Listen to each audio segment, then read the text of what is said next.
Griežtas pinigų srautų testavimas. Planuodami projektą, finansinį modelį skaičiuokite, testuokite ne pagal geriausią, o pagal blogiausią scenarijų. Kodėl pagal blogiausią scenarijų?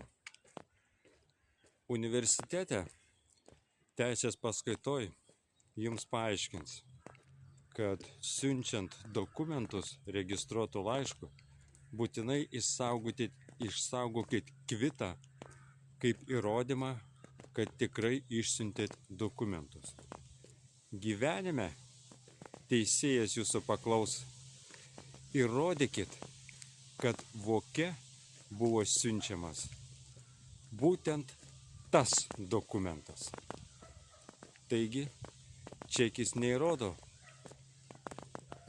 kad buvo siųstas būtent tas dokumentas. Taigi gyvenimas pilnas netikėtumų ir geriau jiems pasiruošti prevenciškai.